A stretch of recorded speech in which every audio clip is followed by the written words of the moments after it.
Urapan itulah yang penting. Dan itu akan terlihat di dalam sikap hidupmu. Haleluya. Karena kita dijanjikan untuk pemanifestasian tarikan yang ketiga. Amin. Dan siapa yang akan memanifestasikan tarikan yang ketiga? Mereka yang dipilih, mereka yang dipanggil, mereka yang diurapi, mereka yang ditempatkan. Seorang yang melihat namanya di dalam kitab itu dan yang menemukan posisinya. Hanya mereka lah yang akan memanifestasikan tarikan yang ketiga. Karena hidupnya diubahkan, cara berpikirnya diubahkan. Haleluya. Amen. Jadi bukan sekedar, oh posisi saya adalah seorang sister di dalam jemaat, pakai rok panjang, tanpa make up, rambut panjang. Tidak seperti itu. Di luar sana pun banyak. Bisa menangkap yang saya maksudkan? Itulah sebabnya Yohanes bisa revival di sorga, karena dia melihat namanya di dalam kitab tersebut. Haleluya. Amen. Jika Anda melihat namamu di dalam kitab itu, Anda tahu bahwa Anda ahli waris. Dan jika Anda tahu bahwa Anda ahli waris, maka Anda punya power, punya otoritas. Amin. Punya hak untuk mengklaim apa yang menjadi warisanmu. Haleluya. Terpuji nama Tuhan. Bukan hanya sekedar kesembuhan. Kesembuhanlah minor. Amin. Roh Kudus dijanjikan untukmu. Amin. Baptisan Roh Kudus dijanjikan untukmu. Kelahiran kembali dijanjikan untukmu. Kesempurnaan dijanjikan untukmu. Lihat semuanya ini. Haleluya. Lihat janji-janji yang di dalam nas-nas kitab suci. Lihat 9 karunia rohani itu. Amin. Dan masing-masing orang harus menempati posisinya. Karena setiap karunia menemukan tempatnya masing-masing. Itu yang seharusnya membuat Anda desperasi.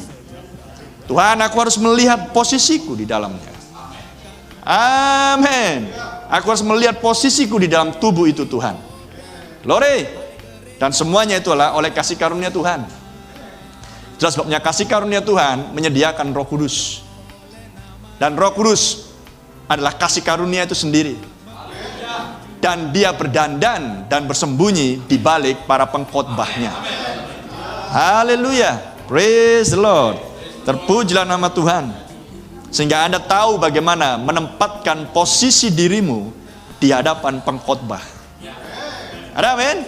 Anda tahu bagaimana bersikap di hadapan pengkhotbah. Anda tahu bagaimana bersikap di dekat pengkhotbah. Amin.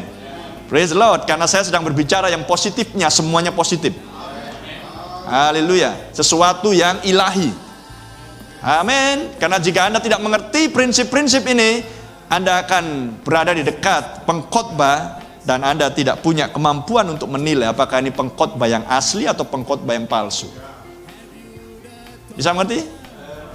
Ya, itulah hal-hal yang semuanya harus Anda akumulasikan. Semuanya harus Anda mampu, harus Anda kumpulkan semuanya. Semua material, bahan-bahan yang sudah diberikan selama ini. Anda harus mampu untuk menyerapnya untuk dirimu. Amen. Glory. Sehingga semuanya itu akan membentuk tubuh spiritualmu. Haleluya. Sehingga Anda akan menjadi seorang yang aman karena berdiri di balik firman yang tersingkap. Haleluya. Dan keinginan kecil dari Daud adalah perintah bagi Triwira Daud. Ada amin? Dan banyak orang hanya keinginan Kristus. Tapi tidak mau mengakui Kristus di mana. Oh, Kristus di dalam firman-Nya. Kalau begitu makanlah Kristus di dalam firman itu. Apakah benar demikian? Kristus di dalam pengkhotbah. Sehingga Anda bisa melihat bagaimana pastor adalah absolut. Bayangkan apakah semudah itu jemaat akan menerima pernyataan itu? Nah, pastor pun manusia. Iya, siapa bilang pastor makhluk UFO? Pastor manusia. Tapi bagaimana manusia itu dalam perkataannya menjadi absolut? Bukankah Nabi kita mengajarkan Elia lah manusia biasa? Bukankah Nabi kita mengajarkan bahwa Musa lah manusia biasa?